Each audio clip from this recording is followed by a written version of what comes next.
ካሉት በሽታዎች ማለት ነው ካንሰር በጣም ገዳይ የሆነ በሽታ ነው ማለት ኮመን ኮዝ ኦፍ ዴስ ተብሎ ከሚዘረዘሩት ሁለተኛ ደረጃን ይይዛል። እነዚህ ካንሰሮች ከተለያዩ ነገሮች ነው የሚመጡት። አንዳንዶቻቸው አይታወቁም፣ አንዳንዶች ደግሞ የሚታወቁም አሉ ማለት ነው። ዛሬ አንድ ነገር ልንገራችሁ፣ ላሳስባችሁ ሳይሆን ያለውን መረጃ ነው ነግራችሁ። ቡና አቆላል ላይ ቡና ስትቆሉ ማለት ነው የምትጠቀሙት ወይ በጣም ጠቆር ያለ ወይንም ደግሞ ቀላ ያለ ወይንም ደግሞ ለብ ያለ አቆላል አለ። ያው አንዳንዱ ለጥፍጥና እንደዛውም ደግሞ የተለያዩ ፍላጎቶች ስላሉ ማለት ነው።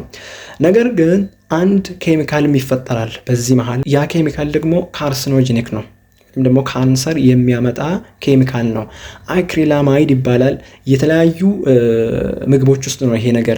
አክሪላማይድ በከፍተኛ ደረጃ ሙቀት ወይም ደግሞ ቴምፕሬቸር ውስጥ የሚበስሉ ወይም ደግሞ የሚጠበሱ የሚቆሉ ምግቦች ላይ ነው ይሄ የሚፈጠረው ማለት ነው።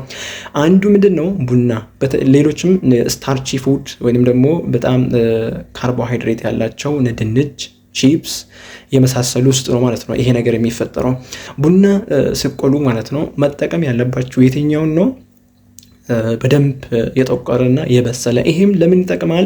ይሄ ኬሚካል ዲግሬድ እንዲሆን ደግሞ በደንብ የሚቆላ ከሆነ ይገድለዋል ማለት ነው። ነገር ግን ቀለል አድርጋችሁ የምትቆሉ ከሆነ ቡና ውስጥ የመኖሩ አቅሙ ከፍተኛ ይሆናል ማለት ነው። ተጨማሪም ምንድነው ቺፕስ በከፍተኛ ደረጃ ይሄን አክሪላማይድ የሚባለውን ኬሚካል ይይዛል።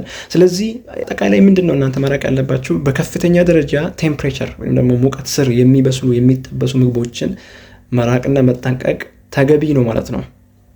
አመሰግናለሁ።